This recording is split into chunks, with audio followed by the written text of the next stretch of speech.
చూస్ Country Delight, live better. ఇప్పుడే Country Delight app ని download చేసుకోండి.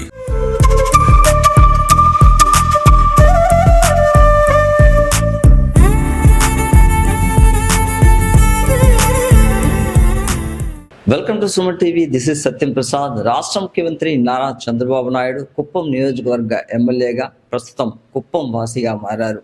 కుప్పంలో తను సొంత నివాసాన్ని ఏర్పరచుకొని ఈరోజు ఉదయం 5 గంటల ప్రాంతంలో ప్రత్యేక హోమాది కార్యక్రమాలు, సత్యనారాయణ వ్రతాలు, పూజా కార్యక్రమాలను అంగరంగ వైభవంగా నిర్వహించి మంత్రి నారా లోకేష్తో కలిసి కుటుంబ సమేతంగా తన నూతన గృహ ప్రవేశం చేశారు.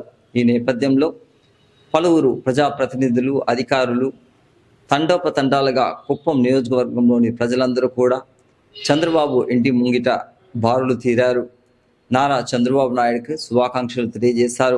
ఈ నేపథ్యంలో నారా చంద్రబాబు నాయుడు మాట్లాడుతూ తన కుప్పం నియోజకవర్గ ప్రజలకు మేలు చేయడం కోసమే తను కుప్పం వాసిగా మారానని, కుప్పంలో సొంత నివాసం ఏర్పరచుకొని ఇకపైన కుప్పం ప్రజలకు ఎలాంటి కష్టాలు రాకుండా చూస్తానని హామీ ఇచ్చారు. ఈ నేపథ్యంలో విందు భోజనాలను ఏర్పాటు చేసి కుప్పం ప్రజలందరికీ ఇచ్చారు. ఇదే నేపథ్యంలో అధికారులు కూడా ప్రత్యేక ఏర్పాట్లను చేపట్టారు. ఎక్కడ తోపులాట్లు లేకుండా, అవాంఛనీయ ఘటనలు జరగకుండా గట్టి బందోబస్తు చర్యలను చేపట్టారు.